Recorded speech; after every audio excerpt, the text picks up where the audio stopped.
چلو شاباش کتابیں نکالو اپنی۔ وہ دھان پان سی لڑکی مجھ پہ یوں روب جماتی تھی جیسے میں اس سے کافی چھوٹا ہوں۔ او ذرا تمیز سے بات کرو ہیرا کی بچی، پورے 2 سال بڑا ہوں تم سے۔ میں نے اپنا کالر کھڑا کرتے ہوئے اسے یاد دہانی کروائی۔ اس نے کمر پہ ہاتھ رکھ کے کہا، اور 2 کلاسیں مجھ سے جونیئر بھی ہو۔ میں نے کہا ہاں تو لڑکوں کی عمر کون دیکھتا ہے، اتنی بھی کوئی بڑی بات نہیں ہے۔ کہنے لگی شرم سے ڈوب مرنے کا مقام ہے، لیکن ان لوگوں کے لیے جن کے اندر شرم کا مادہ باقی ہو، تم جیسے بے شرموں کے لیے تو کوئی بات ہی نہیں ہے۔ چلو چلو کتابیں نکالو، ورنہ جا کے خالہ سے کہہ دوں گی کہ آپ کا نکما بیٹا پڑھنے کو تیار ہی نہیں ہے۔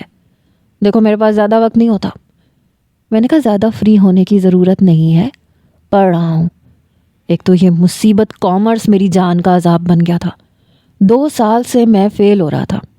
کتنی بار اپنے والد سے کہہ چکا تھا کہ مجھے پڑھائی میں کوئی خاص دلچسپی نہیں ہے، میں ان کے ساتھ ان کی دکان سنبھال لوں گا، مجھے کاروبار میں دلچسپی ہے۔ لیکن نہیں، کہتے تھے کہ آج کل BCom کی اہمیت ہے، اس لیے پڑھو۔ نہ میرا باپ ضد کرتا اور نہ مجھے اس بدتمیز لڑکی کے منہ لگنا پڑتا۔ ہیرا میری خالہ زاد تھی اور پڑھائی میں بہت اچھی تھی۔ پتہ نہیں کیسے اتنی موٹی موٹی کتابیں پڑھ رہی تھی، وہ کیسے پڑھ لیتی تھی اور سب کچھ سمجھ بھی جاتی تھی، مجھے تو پلے نہیں پڑتا تھا۔ بہرحال میری والدہ کو ذرا بھی اس بات کا احساس نہیں ہوا کہ میں کس طرح سے 2 سال چھوٹی لڑکی سے پڑھوں گا، اوپر سے حد درجہ مغرور تھی، اپنے آپ کو پتہ نہیں کیا سمجھتی تھی، ابھی بھی کسی استانی کی طرح میرے سامنے بیٹھی تھی، حالانکہ میری صحت کے آگے وہ کچھ بھی نہیں تھی۔ میرا قد 6 فٹ کے لگ بھگ تھا اور وہ 5 فٹ کی ہوگی، اوپر سے میں ڈیل ڈول کا اچھا تھا۔ وہ دبلی پتلی گوری چٹی نازک سی لڑکی، مگر پوری ہری مرچ تھی، اور مجھے تیکھا پسند نہیں تھا۔ آپ مجھے شریف انسان سمجھ سکتے ہیں، مطلب مجھے شادی اپنی والدہ کی پسند سے کرنی تھی۔ نو لو، نو عشق معشوقی۔ میں فطری طور پہ کچھ سادہ طبیعت کا تھا، جسے آج کل کے دور میں موٹی عقل کا کہا جاتا ہے۔ مجھے کاروبار کا شوق تھا اور میرا دماغ اسی چیز میں بہت اچھا چلتا تھا۔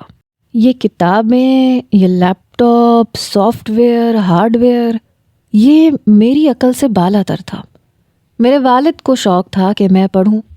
میں نے میٹرک دوسری باری میں پاس کیا تھا، مطلب 10ویں جماعت میں نے 2 بار پڑھی تھی، پھر 11ویں جماعت بھی 2 بار پڑھنے پہ C گریڈ آیا تھا، اور اب 12ویں بھی 1 بار فیل ہو چکا تھا۔ دوسری بار بھی مجھے کوئی خاص امید نہیں تھی کہ پاس ہوں گا، اس لیے امی نے خالہ سے بات کی اور یوں مجھے خالہ کے گھر پڑھنے آنا پڑا۔ اس لڑکی کے سامنے بیٹھتے ہوئے مجھے عجیب سا لگ رہا تھا۔ میں اچھی ڈیل ڈول کا نوجوان اور بھری بھری مونچھیں تھیں، اور اس دبلی پتلی لڑکی کے سامنے اسٹوڈنٹ بن کے بیٹھنا اور پڑھنا آکورڈ سا لگ رہا تھا۔ آپ میری کیفیت کو سمجھ سکتے ہیں۔ اوپر سے مہارانی صاحبہ نے ڈنڈا تک رکھا ہوا تھا، جیسے میں تو ضرور اس سے ڈنڈا کھا لوں گا۔ چلو بتاؤ اب کیا سمجھ میں نہیں آتا تمہیں؟ پتہ نہیں کیوں مجھے وہ اپنے سامنے بچی بچی سی لگتی تھی۔ میں نے کہا پوری کتاب سمجھ میں نہیں آتی، کوئی ایک چیز ہو تو بتاؤ۔ کہنے لگی اچھا چلو پہلے چیپٹر سے شروع کرتے ہیں۔ پھر کہنے لگی فرسٹ ایئر کا سب یاد ہے نا، بھول تو نہیں گئے؟ میں نے کہا ہاں ہاں یاد ہے۔ اس نے مجھے پہلا چیپٹر سمجھایا اور کافی اچھے طریقے سے سمجھایا۔ پھر مجھ سے اسی چیپٹر کے متعلق سوال پوچھنے لگی۔ میں نے کچھ جواب ٹھیک دیے۔ کہنے لگی کہ پورے چیپٹر کا ٹیسٹ لوں گی، اور اگر تم نے کل غلطی کی تو تمہیں پنش بھی کروں گی۔ میں نے کہا تمیز سے بات کرو، دیکھو تمہیں نا بس تیاری کروانے کے لیے کہا ہے، تم بس وہ ہی کرواؤ۔ میں بتا رہا ہوں میں مار نہیں کھاؤں گا تم سے۔ اب یہ میری غیرت کے بالکل خلاف بات تھی۔ وہ کہنے لگی ٹیسٹ یاد نہیں ہوا تو اٹھک بیٹھک بھی کرو گے، سمجھے؟ چلو اب جاؤ یہاں سے۔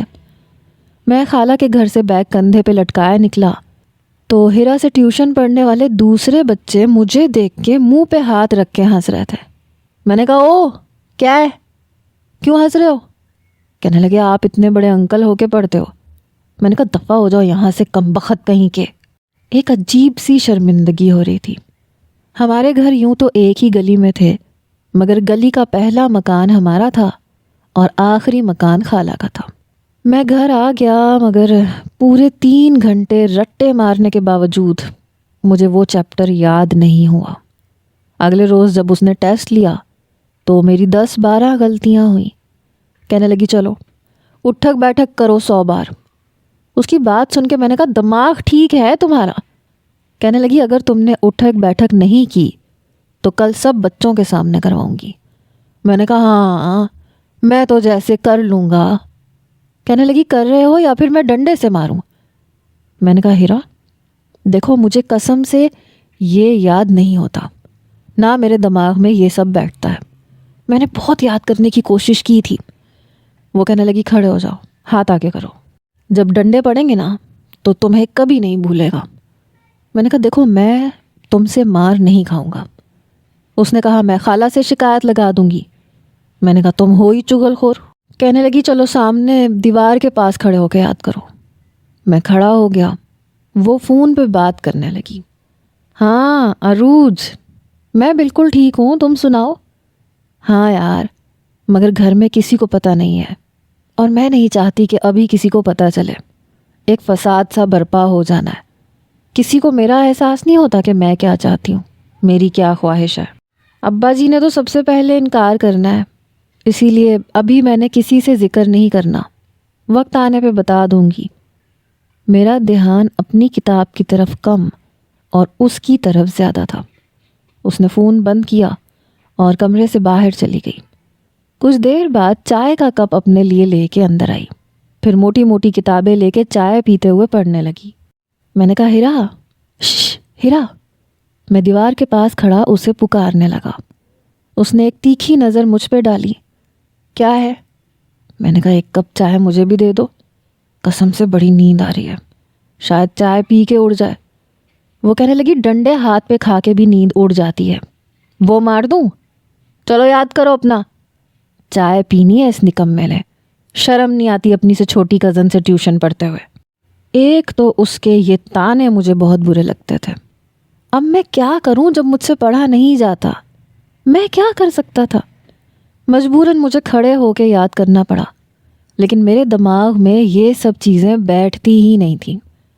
بہرحال ہیرا نے بہت کوشش کی مجھے پڑھانے کی، یاد کروانے کی، لیکن جیسے ہی وہ دوسرا چیپٹر یاد کرواتی میں پہلا بھول جاتا۔ دوسرے سبجیکٹ پہ توجہ دیتی تو پہلا سبجیکٹ میرے دماغ سے ہوا ہو جاتا۔ بیچاری 4 مہینے میں تنگ آ چکی تھی۔ کہنے لگی تم ڈفر ہو، تم نہیں پڑھ سکتے۔ میں نے کہا یہی تو میں کہہ رہا ہوں کہ میں نہیں پڑھ سکتا۔ پلیز اماں کو بولو نا، ابا سے کہیں مجھے دکان پہ بٹھا دیں، میرا دماغ کاروبار میں بہت چلتا ہے۔ کہنے لگی ہاں جیسے میرے کہنے پہ خالہ مان جائیں گی۔ دیکھو نا خالہ کی خواہش تمہیں پوری کرنی چاہیے، تم ان کے سب سے چھوٹے بیٹے ہو۔ بڑے دونوں بیٹوں نے بھی کچھ نہیں پڑھا، خالو کی دکان پہ ہی بیٹھتے ہیں، تم بھی وہیں بیٹھو گے تو کیا کماؤ گے؟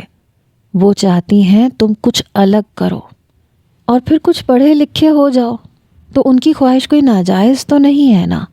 ہمیں ماں باپ کی بھی خواہش کا احترام کرنا چاہیے۔ پتہ نہیں کس جذبے کے تحت میں نے اس کا ہاتھ اپنے دونوں ہاتھوں میں لے لیا۔ پلیز ہیرا امی سے کہو نا، مجھ سے نہیں پڑھا جاتا، خواہ مخواہ ان کے پیسے ضائع ہو رہے ہیں۔ اتنے سالوں میں میں بمشکل دھکے کھا کے پاس ہو رہا ہوں، یہ کوئی پڑھائی تھوڑی ہے، اس سے نوکری تھوڑی لگ جائے گی، کہیں کا افسر تھوڑی لگ جاؤں گا میں۔ نہ مجھے لیپ ٹاپ کے یہ BECD کے بٹن سمجھ میں آتے ہیں، ایک پیراگراف لکھنے میں مجھے 3 دن لگ جاتے ہیں۔ نہ یہ پتہ چلتا ہے کہ کہاں A ہے، نہ C کا پتہ چلتا ہے کدھر ہے۔ تم کتنے مزے سے ٹکا ٹک لکھتی ہو۔ وہ کہنے لگی محنت کرتے ہیں ہم۔ میں نے کہا ہاں تو میں بھی محنت کروں گا، لیکن ابا کی دکان پہ۔ اور تمہیں پتہ ہے بڑے دونوں بھائیوں نے الگ دکانیں کر لی ہیں، ابا کے ساتھ کوئی نہیں ہوتا، بس ملازم ہوتا ہے، اور یقین جانو دونوں ہاتھوں سے لوٹ رہا ہے۔ اور ابا کی ضد ہے کہ میں پڑھوں، مجھے دکان پہ بیٹھنے دو بس 1 سال کے لیے، اگر نہ ان کو پیسے کما دوں تو جو مرضی سزا دے دیں، میرے کہنے پہ نہیں سنیں گے، تم کہہ دو، میں نے ملتجی ہو کے کہا۔ تو کہنے لگی اچھا ہاں، ہاتھ تو چھوڑو میرا، کہہ دوں گی۔ اسے شاید باتوں کا ہنر آتا تھا۔ میری والدہ اگلے دن آئی تو کہنے لگی کیسی تیاری جا رہی ہے اس کی؟ کہنے لگی خالہ آپ مجھے ایک بات تو بتائیں، اگر یہ پلمبر، مستری، الیکٹریشین اور کاروبار کرنے والے ڈھیر سارے لوگ یہ سب کمپیوٹر سائنس پڑھ کے افسر لگ جائیں، یہ نوکریوں میں پڑ جائیں، تو پھر یہ سارے کام کون کرے گا؟ میری والدہ کہنے لگی کیا مطلب تمہارا؟ کہنے لگی اگر گھر کا نل ٹوٹ جائے تو کوئی افسر آ کے تو نل نہیں لگائے گا، پلمبر کو ہی بلوانا پڑے گا نا۔ اور اگر پلمبر اپنی پلمبری چھوڑ کے پڑھائیوں میں لگ جائے تو یہ کام کون کرے گا؟ کوئی بھی نہیں، سب ڈاکٹر انجینئر تو نہیں بن جائیں گے نا۔ میری والدہ کہنے لگی مجھے یہ تمہاری الجھی باتیں سمجھ میں نہیں آتی۔ ہاں تمہاری یہ بات ٹھیک ہے کہ ہر کام کے لیے اللہ تعالیٰ نے ہر انسان کو الگ الگ صلاحیت دی ہے، اور وہ وہی کام کر سکتا ہے جس کی اس کے پاس صلاحیت ہے۔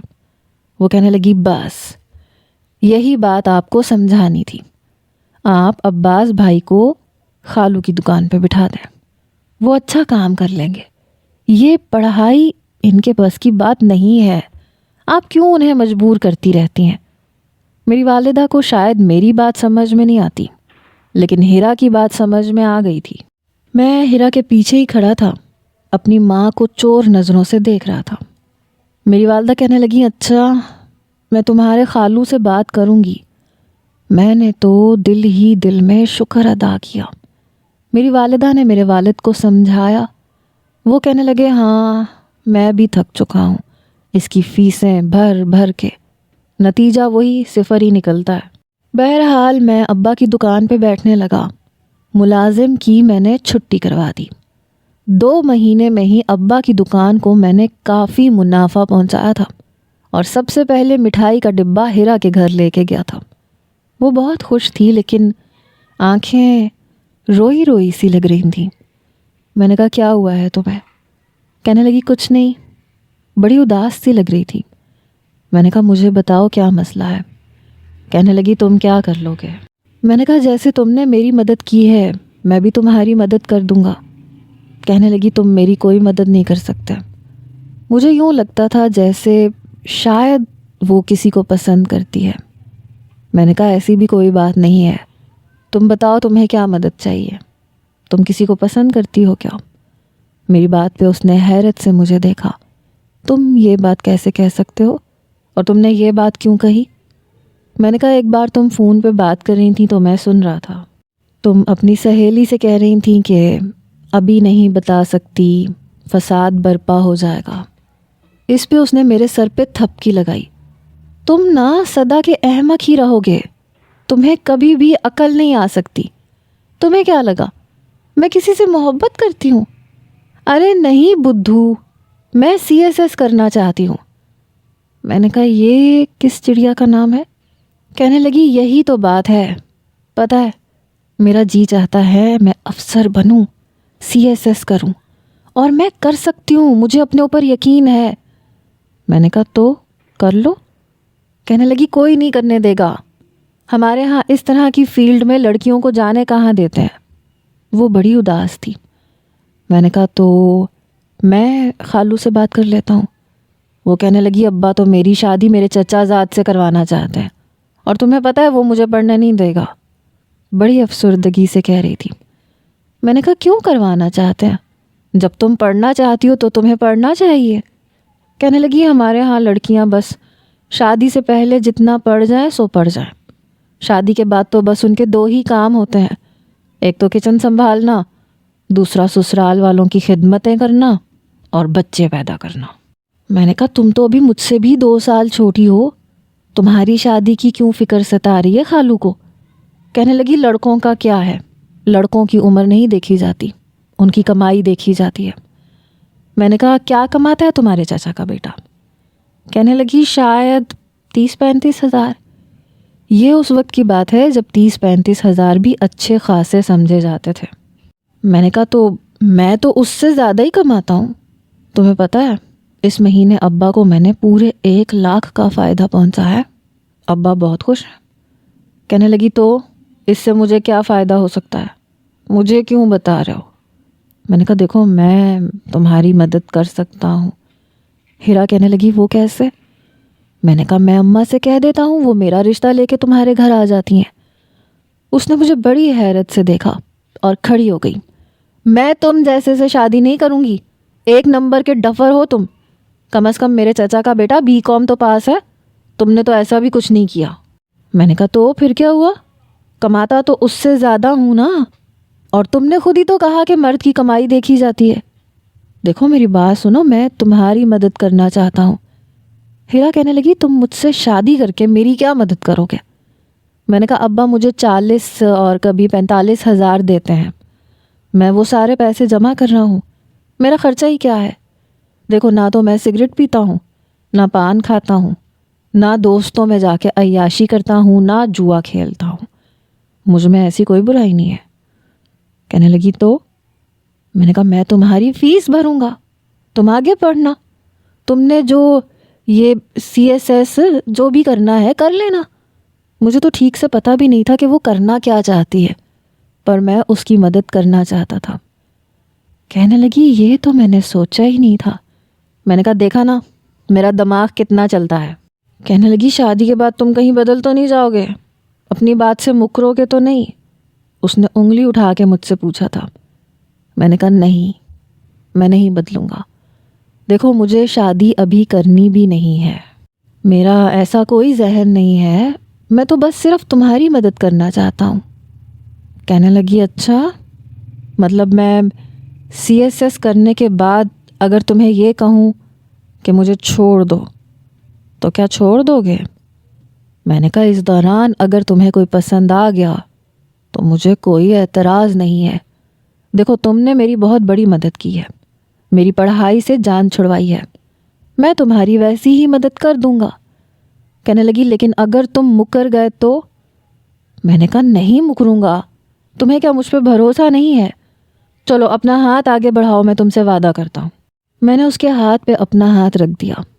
میں نے کہا اگر تمہاری زندگی میں کوئی بھی آ گیا، تمہیں پسند ہوا تو میں تمہیں چھوڑ دوں گا، تم اپنی پڑھائی مکمل کرو، میں تم سے کبھی بھی شوہر ہونے کا حق نہیں مانگوں گا، میں صرف تمہاری مدد کرنا چاہتا ہوں۔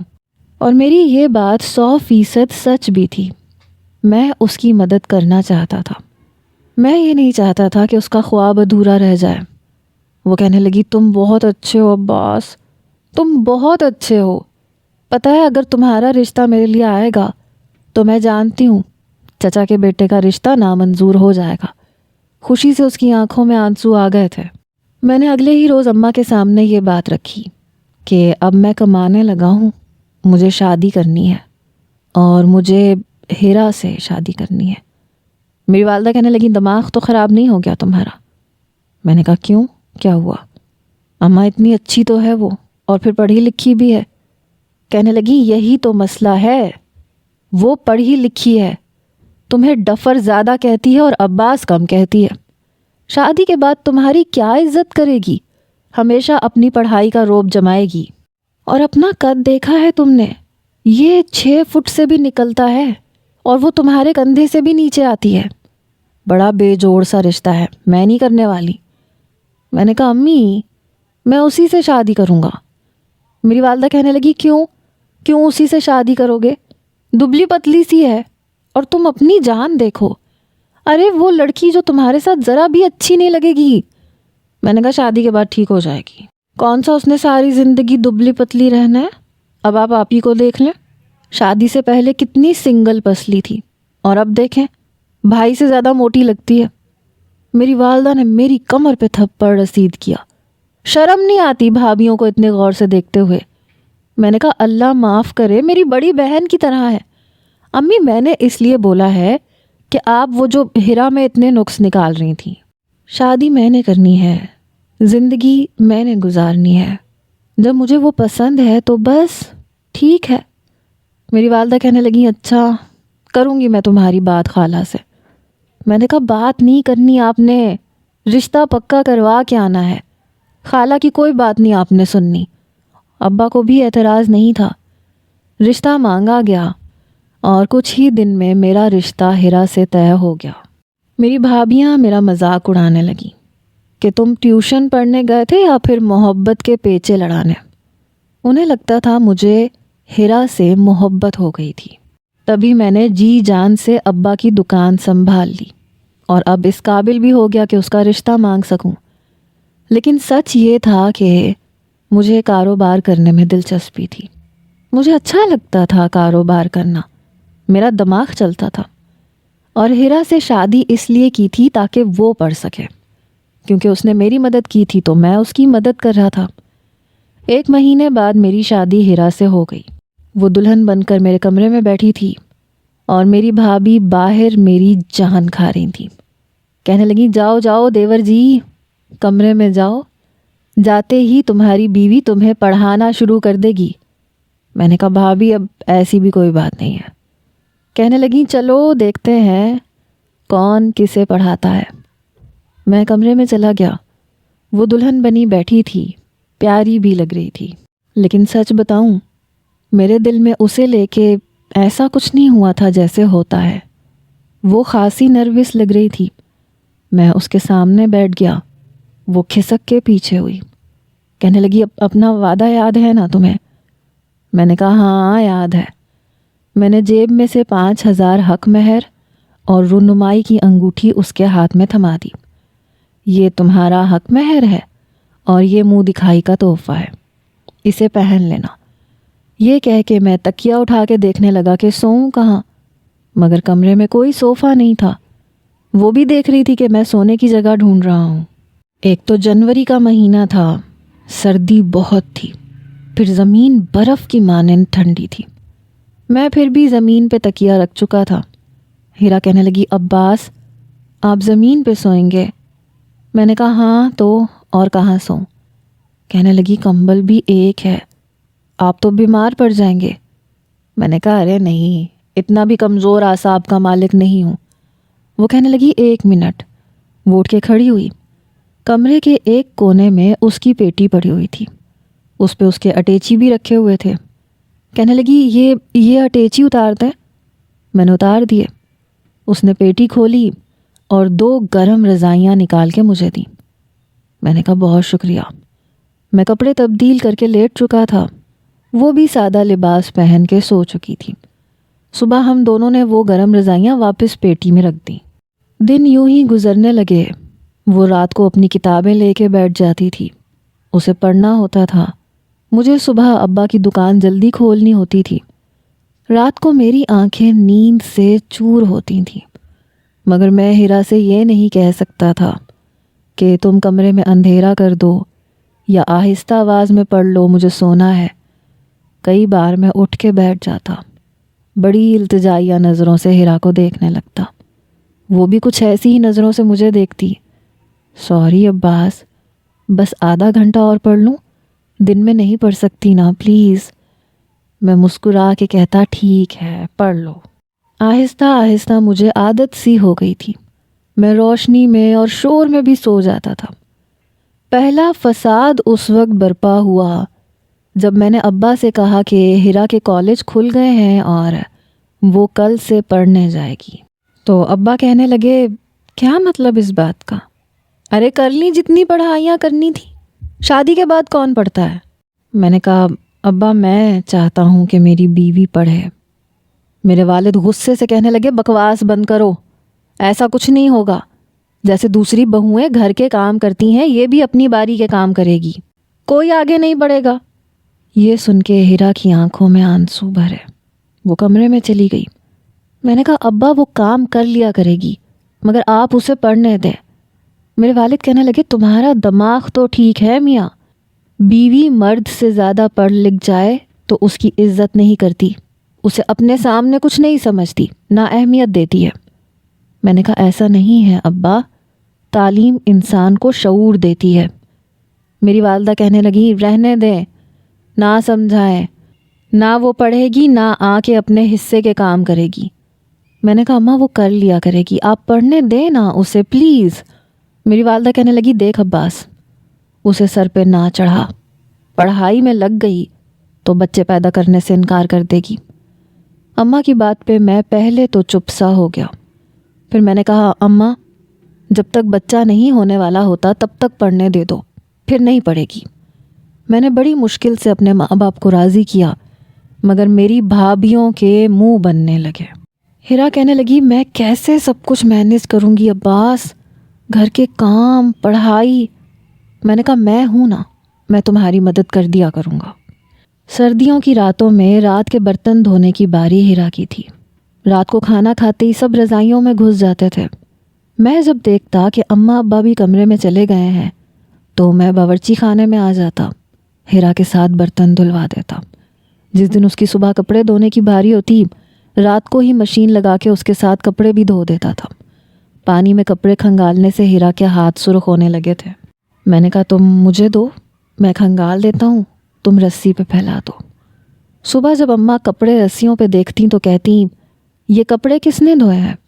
میں کہتا میں تو سو گیا تھا، شاید ہیرا نے دھوئے ہوں گے، اس کے کپڑے دھونے کی باری جو تھی۔ اس نے کالج جانا ہوتا ہے اس لیے دن کے بجائے رات کو کر لیتی ہے۔ اماں بڑی حیران ہوتی تھیں۔ ہیرا اپنی ہنسی دبانے کی کوشش کرتی، مجھ سے کہتی عباس آپ کتنی صفائی سے جھوٹ بول لیتے ہیں۔ میں مسکرانے لگتا۔ جب اس کی 14ویں کے پیپر تھے تو وہ کمرے میں پڑھ رہی ہوتی تھی اور میں اس کے حصے کے کام کر رہا ہوتا تھا۔ جب میں اس کے لیے باداموں والا گرم دودھ گرم کر کے لاتا تو کہتی آپ کیوں لے کے آئے ہیں؟ اماں نے دیکھ لیا تو میری شامت آ جائے گی۔ دودھ پینے کی اجازت ہم بہوؤں کو نہیں ہے۔ میں نے کہا مجھے پتا ہے، اماں کو لگتا ہے کہ میں پیتا ہوں، چلو اب پیو اسے، اتنی موٹی موٹی کتابیں پڑھتی ہو۔ وہ کہنے لگی پہلے آپ پیئے۔ اس کی بات پہ میں حیران ہوا تھا، میں کیسے پی سکتا ہوں؟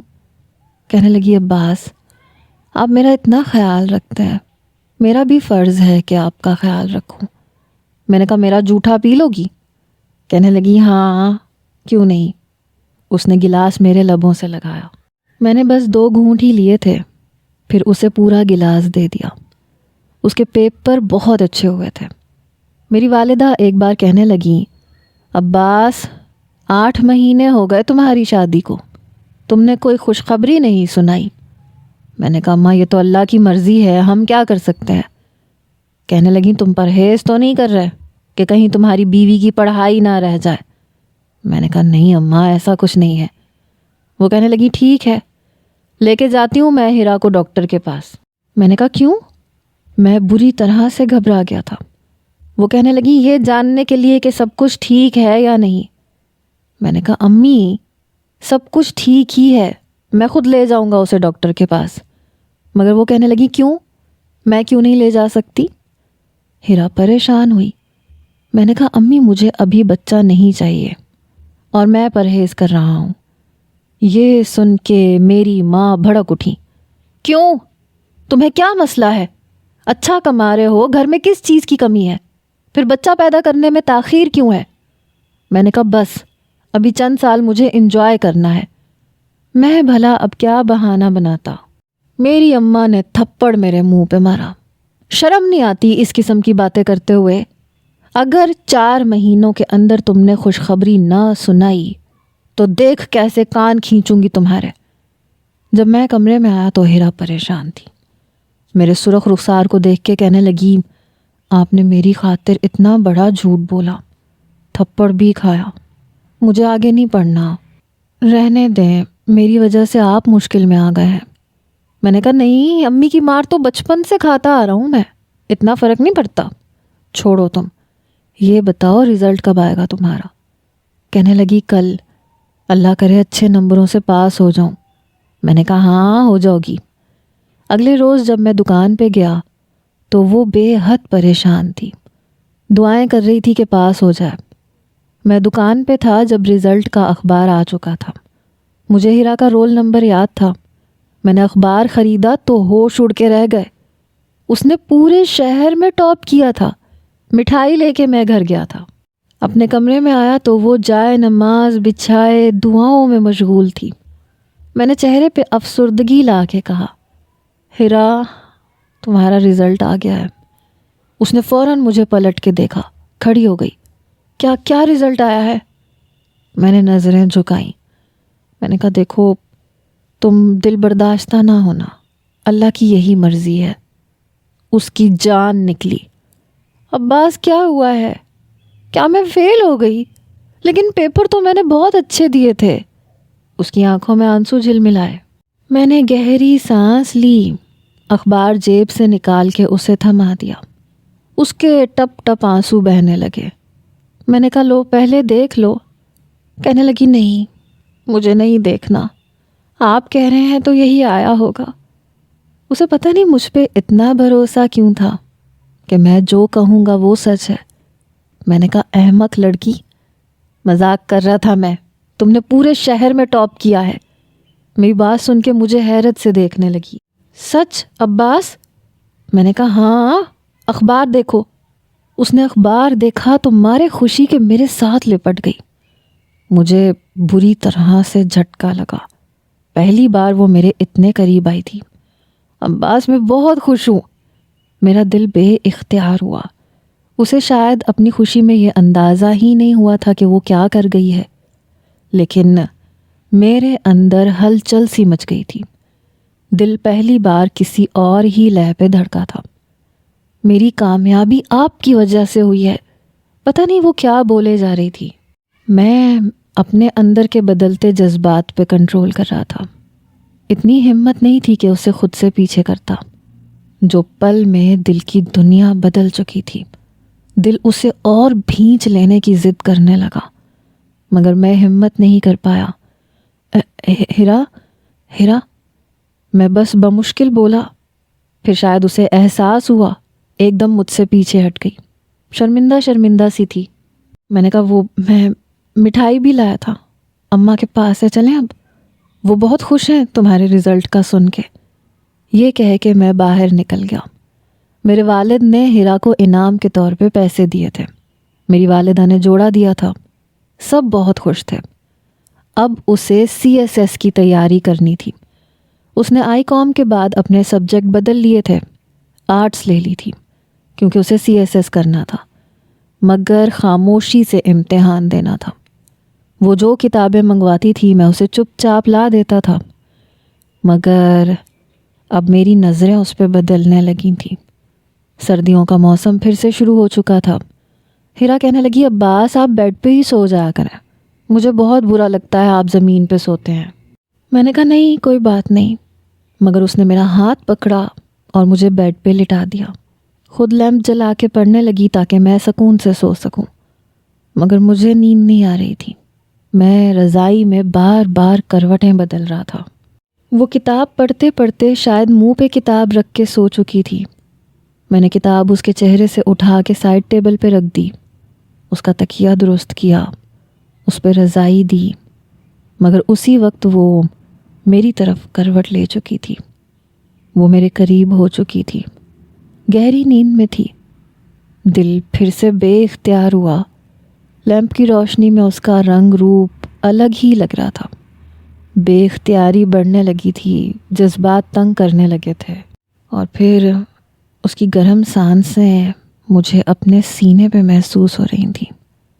میں جلدی سے پیچھے ہٹ گیا کہ کہیں وہ یہ نہ سمجھے کہ مجھے بیڈ پہ سونے کی اجازت دے کے اس نے غلطی کی ہے، مگر دوسری طرف کروٹ بھی نہیں لے پایا۔ اسے بے خود ہو کے دیکھنے لگا، اور پھر جذبات نے بہت تنگ کیا تو میں اس کے قریب ہو چکا تھا۔ اس کے تکیے پہ سر رکھ کے اس کے چہرے کو بڑے قریب سے دیکھنے لگا، اپنی انگلیوں سے اس کے چہرے کو چھونے لگا، کبھی اس کی آنکھوں کو، کبھی رخسار کو، کبھی ہونٹوں کو۔ میں اپنے جذبات میں کھونے لگا تھا۔ شاید وہ نیند کی بہت پکی تھی۔ میں اس کے چہرے پہ اپنے لب رکھ چکا تھا، اپنے لبوں سے اس کے چہرے کو چھو رہا تھا۔ کرنٹ تب لگا جب وہ کچھ گھبرائی، نیند میں پیچھے ہونے لگی۔ میں فوراً سے پیچھے ہٹ کے آنکھیں بند کر چکا تھا۔ دل زور زور سے دھڑک رہا تھا۔ وہ کروٹ بدل چکی تھی، میں بھی کروٹ بدل کے سو گیا۔ اب ہر رات کا مجھے بے چینی سے انتظار ہوتا۔ ایک بار میں بیڈ پہ بیٹھا دکان کا حساب کتاب کر رہا تھا، وہ اپنا پڑھ رہی تھی، بیڈ پہ ٹیک لگا کے بیٹھی تھی، پڑھتے پڑھتے میرے کندھے پہ سر رکھ کے سو چکی تھی۔ جب میں نے پلٹ کے دیکھا تو سو رہی تھی۔ ہیرا تکیے پہ لیٹ کے سو جاؤ۔ اچھا، یہ کہہ کے بند آنکھوں سے بجائے تکیے پہ لیٹنے کے میری گود میں سر رکھ کے سو گئی۔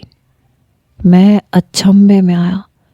ہیرا تنگ مت کریں عباس، سونے دیں مجھے، 2 گھنٹے بعد پھر سے اٹھ کے پڑھنا ہے۔ اسے لگا وہ شاید تکیے پہ ہی لیٹی ہے۔ میں نے بھی اسے تنگ نہیں کیا، میں نے اپنی کتابیں بند کر لیں، سائڈ ٹیبل پہ رکھ دیں، مگر میں لیٹ نہیں سکتا تھا کیونکہ وہ میری گود میں سو رہی تھی، بال بھی کھلے ہوئے تھے۔ کچھ دیر میں اسے دیکھتا رہا، پھر اس کے بالوں پہ اپنی انگلیاں پھیرنے لگا۔ اب پتہ نہیں کیوں رہا نہیں جا رہا تھا، لیکن حق بھی نہیں جما سکتا تھا، پہلے سے وعدہ جو کر چکا تھا۔ میں بیڈ گراؤنڈ سے ٹیک لگا کے آنکھیں بند کر چکا تھا، مگر پتہ نہیں نیند میں کب میں اسی پہ جھک گیا۔ وہ شاید میرا بوجھ پا کے ہڑبڑائی، میری بھی آنکھ کھلی، وہ بھی اٹھ چکی تھی، بری طرح سے گھبرائی۔ وہ تم میری گود کو تکیا سمجھ کے سو گئی تھی۔ وہ جلدی سے اٹھ گئی۔ تو آپ مجھے جگا دیتے۔ میں نے کہا تم پڑھ پڑھ کے تھک جاتی ہو، اس لیے مجھے مناسب نہیں لگا تمہیں جگاؤں۔ وہ کہنے لگی آپ بیٹھ کے تھک گئے ہوں گے۔ میں نے کہا نہیں، میں ٹھیک ہوں۔ ہیرا کو پیپر دلوانے کے لیے مجھے کافی دور لے کے جانا تھا۔ وہ گھبرا رہی تھی، کہنے لگی عباس میں نے سنا ہے CSS کے پیپر بہت مشکل ہوتے ہیں، بڑے بڑوں کے ہوش اڑ جاتے ہیں، مجھے نہیں لگتا کہ میں پاس ہوں گی۔ میں نے کہا لیکن مجھے یقین ہے تم بہت اچھے نمبروں سے پاس ہو جاؤ گی۔ سچ میں آپ کو لگتا ہے میں پاس ہو جاؤں گی؟ میں نے کہا مجھے یقین ہے۔ جب تک وہ پیپر دیتی رہی میں باہر کھڑا رہا، اس کے لیے دعائیں کرتا رہا۔ جب وہ واپس آئی تو مسکرا رہی تھی، کہنے لگی اتنا بھی مشکل نہیں تھا، میں پتہ نہیں کیوں ڈر رہی تھی۔ میں نے کہا پتہ ہے تمہیں میں نے کتنی دعائیں کی کہ میری ہیرا کا پیپر بہت اچھا ہو۔ میری بات پہ ہنسنے لگی۔ میری ہیرا؟ میں نے کہا کیوں؟ تم کیا میری ہیرا نہیں ہو؟ کہنے لگی نہیں، میں تو آپ کی نہیں ہوں۔ پتہ نہیں کیوں اس کی بات پہ میرا دل بجھ سا گیا۔ عباس مجھے کھانا کھلائیں، بہت بھوک لگ رہی ہے۔ میں اسے ایک ریسٹورنٹ میں لے گیا، اس نے پیزا منگوایا، مجھے دیسی کھانے پسند تھے۔ کہنے لگی آج آپ بھی یہی کھائیں گے۔ وہ بڑے آرام سے چھری کانٹے سے پیزا کھانے لگی۔ مجھے یوں کھانا نہیں آتا تھا۔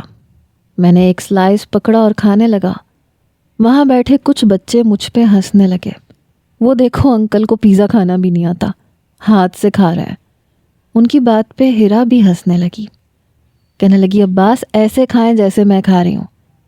میں نے کوشش بھی کی لیکن مجھ سے کھایا نہیں گیا، میں نے بیچ میں ہی چھوڑ دیا۔ ہیرا نے CSS پاس کر لیا تھا، اب میری اصل آزمائش شروع ہوئی تھی۔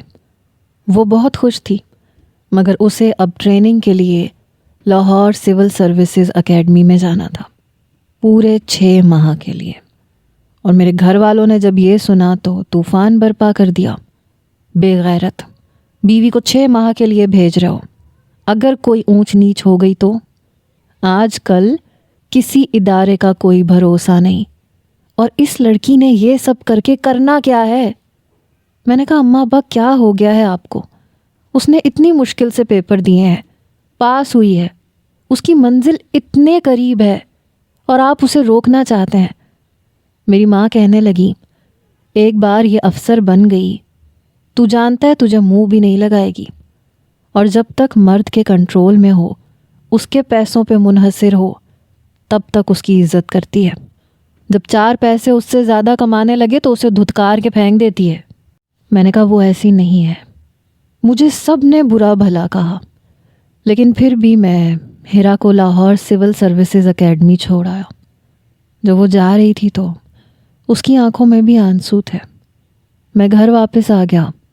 میرے والدین مجھ سے بہت ناراض ہوئے، کہنے لگے بہت پچھتاؤ گے تم۔ میں نے کہا امی کیا عورت اپنی خواہش پوری کرنے کا حق حاصل نہیں رکھتی؟ کیا یہ حق صرف مرد کو ہے کہ وہ اپنی ہر خواہش کو پورا کرے، اپنا ہر خواب حقیقت میں بدلے؟ میری والدہ کہنے لگی، تم نہیں سمجھتے، عورت مرد کے ماتحت رہے تو ٹھیک رہتی ہے۔ اب دیکھنا اپنی بیوی کی اڑان، تمہیں پوچھے گی بھی نہیں، ویسے بھی تم اس سے کم پڑھے لکھے ہو۔ میں نے کہا اس نے آج تک کبھی مجھے یہ بات نہیں کہی۔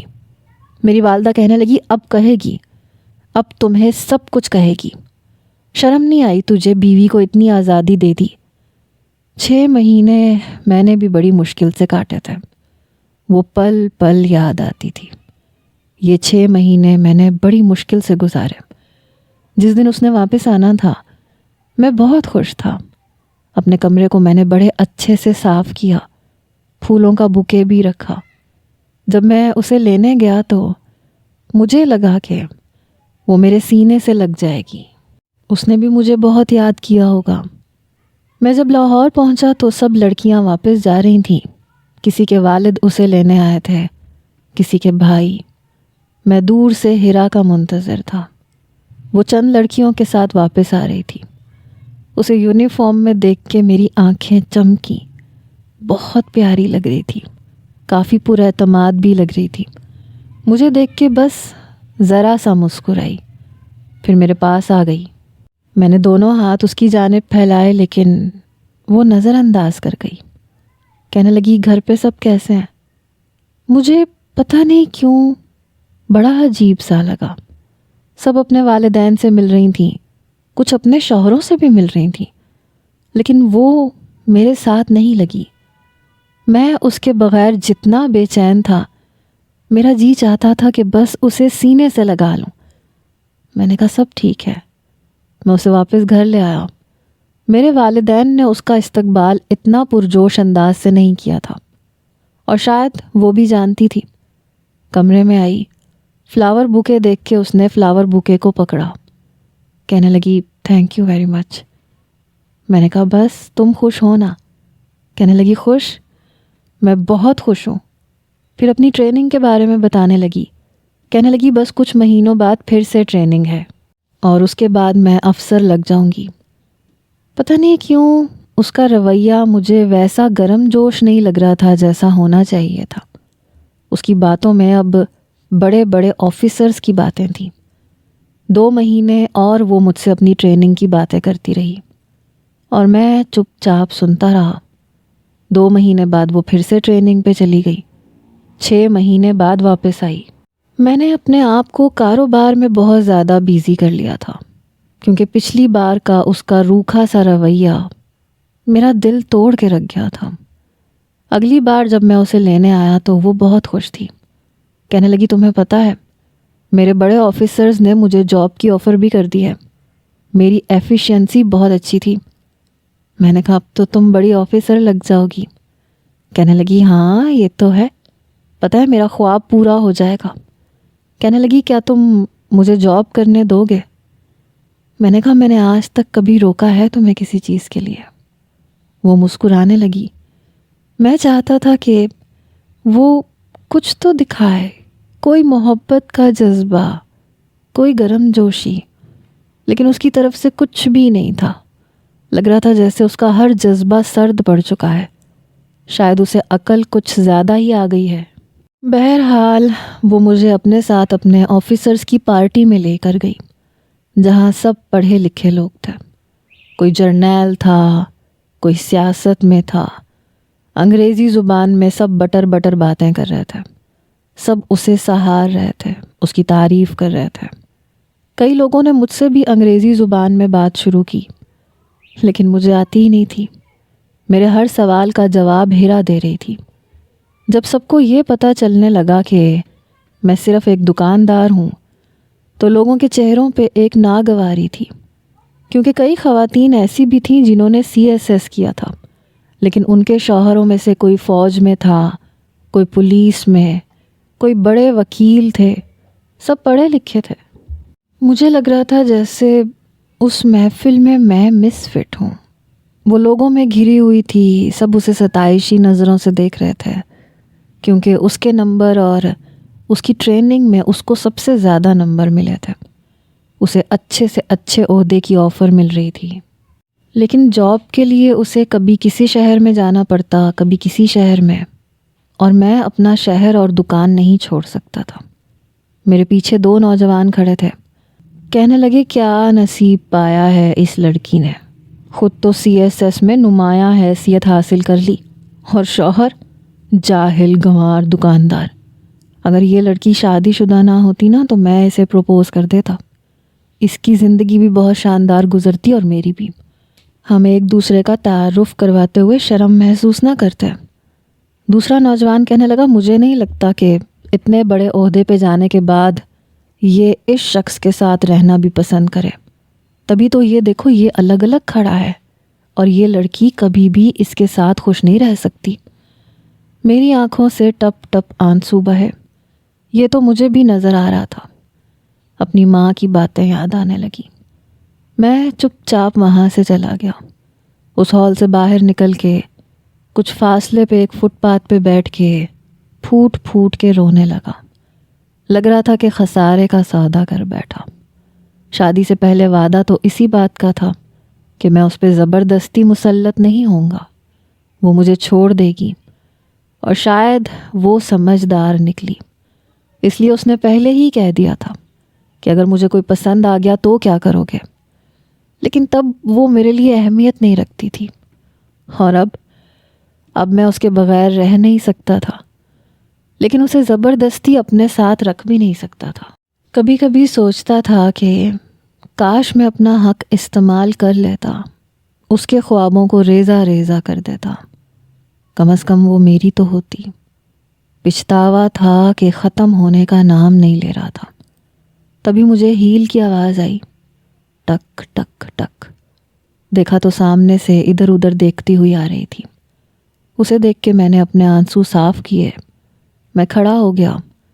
وہ ہیل میں بھی اب بھاگنے کا ہنر سیکھ چکی تھی، بھاگتے ہوئے میرے پاس آئی، کہنے لگی آپ کہاں تھے؟ میں آپ کو کب سے ڈھونڈ رہی ہوں۔ میں نے کہا نہیں، میں وہاں پہ انفٹ سا تھا۔ کہنے لگی کیوں، کیا ہوا ہے آپ کو؟ میں نے کہا نہیں، یہاں سب پڑھے لکھے ہیں، انگریزی زبان میں بات کر رہے ہیں، اور مجھے نہیں آتی، اور میں سیکھ بھی نہیں سکتا۔ تم جانتی ہو نا مجھے یہ سب کچھ نہیں آتا، تمہارے ساتھ بیٹھ کے چمچ کانٹے کے ساتھ کھانا نہیں کھا سکتا۔ میری آنکھوں سے بار بار آنسو بہہ رہے تھے، میں صاف کر رہا تھا، اور وہ مجھے دیکھ رہی تھی۔ مجھے نہیں لگتا میم تمہارے ساتھ آگے چل پاؤں گا، تمہاری کبھی کسی شہر میں پوسٹنگ ہوگی، کبھی کسی شہر میں، میں شاید تمہارے ساتھ نہیں چل سکتا۔ تم جس مقام پہ پہنچ گئی ہو، تمہارے ساتھ کوئی پڑھا لکھا نوجوان ہی۔ میری بات یہیں تک پہنچی تھی جب ایک زوردار تھپڑ اس نے میرے منہ پہ مارا۔ پھر کہنے لگی آپ نے یہ بات کہی تو کہی کیسے؟ پھر رونے لگی، کہنے لگی عباس آپ جانتے ہیں آپ میرے لیے کیا ہیں؟ میں ہر نماز میں دعا کرتی تھی کہ پتہ نہیں میرے اللہ کو میری کون سی نیکی پسند آ گئی جو مجھے عباس جیسا شوہر ملا جس نے ہر مشکل میں میرا ساتھ دیا۔ آپ نے یہ کیسے سوچ لیا کہ میں اس مقام پہ ایسے ہی پہنچ گئی ہوں؟ میں آپ کی مدد کے بغیر تو نہیں پہنچ سکتی تھی۔ آپ نے کیسے سوچ لیا کہ میں آپ کو چھوڑ دوں گی؟ آپ کو پتہ ہے میرے آفیسرز مجھے انعام دینا چاہ رہے تھے اور میں نے انہیں منع کر دیا کہ اصل انعام کا حقدار میرا شوہر ہے، اور میں آپ کو ڈھونڈتے ہوئے یہاں آئی ہوں کیونکہ یہ انعام آپ ڈیزرو کرتے ہیں۔ میری ہر کامیابی آپ کی وجہ سے ہے، اور آپ نے کتنی آسانی سے کہہ دیا کہ میرے ساتھ چل نہیں سکتے۔ میں لعنت بھیجتی ہوں ایسے CSS پہ اور اس سے ملنے والی نوکری پہ۔ میں آپ کا ساتھ نہیں چھوڑ سکتی کیونکہ آپ نے میرے ہر خواب کو پورا کیا ہے۔ وہ میرے سینے سے لگ گئی۔ گاڑیاں وہاں سے گزر رہی تھی، لوگ ہمیں دیکھ رہے تھے۔ میں نے کہا ہیرا یہ کیا کر رہی ہو، سب دیکھ رہے ہیں۔ کہنے لگی تو دیکھتے رہیں، جب میرے شوہر کو اس بات کا احساس نہیں ہے تو میں کیا کروں، مجھے تو کرنا پڑے گا نا۔ میں نے کہا کس بات کا احساس نہیں ہے؟ کہنے لگی کبھی خود سے مجھے اپنے ساتھ لگایا کیوں نہیں ہے؟ ہچکیاں لے لے کے رو رہی تھی۔ اتنا انتظار تھا مجھے کہ آپ میرا بازو پکڑیں، مجھے کھینچ کے اپنے ساتھ لگائے، مجھ پہ اپنا حق جمائے، لیکن آپ نے کبھی ایسا کیا ہی نہیں، مجبوراً مجھے کرنا پڑا ہے۔ میں نے اسے اپنے ساتھ لگا لیا۔ مجھے نہیں پتا تھا کہ وہ میری طرف سے ابتدا چاہتی تھی، میں تو اسے بس اپنے اسی وعدے کے اندر مقید سمجھتا رہا۔ وہ مجھے اپنے ساتھ اندر لے کے گئی، اس کے آفیسرز نے مجھے اس کا تحفہ پکڑایا، سب نے تالیاں بجائیں۔ اس کے آفیسرز کہنے لگے کہ میں نے آج تک آپ جیسا مرد نہیں دیکھا جو عورت کے خوابوں کو یوں پورا کرے، ورنہ ہم جیسے پڑھے لکھے آفیسر بھی اپنی بیویوں کی کئی خواہشات کو چھوڑ کے اپنی خواہشات کو مقدم رکھتے ہیں۔ ہیرا بہت لکی ہے۔ میں نے اسے سب کے سامنے اپنے ساتھ لگایا تھا۔ میں نے کہا نہیں، میں بہت لکی ہوں۔ گھر پہنچ کے جب میں نے اپنے والدین کو بتایا تو وہ بے حد خوش تھے۔ میرے والد کہنے لگے، پتہ ہے پورے محلے میں میری کتنی عزت بڑھ گئی کہ میری بہو آفیسر لگ گئی ہے۔ کہنے لگی نہیں، بس میرا خواب تھا وہ عباس نے پورا کر دیا، مجھے ان کی بیوی بن کے زیادہ فخر محسوس ہوتا ہے۔ جب ہم کمرے میں آئے تو کہنے لگی، آج اگر آپ نے کنجوسی دکھائی تو یاد رکھیے گا میں کبھی معاف نہیں کروں گی۔ میں نے اسے گود میں بھر لیا تھا۔ آج اس کا یہ گلہ بھی دور کرنا تھا کہ میں نے ابتدا نہیں کی۔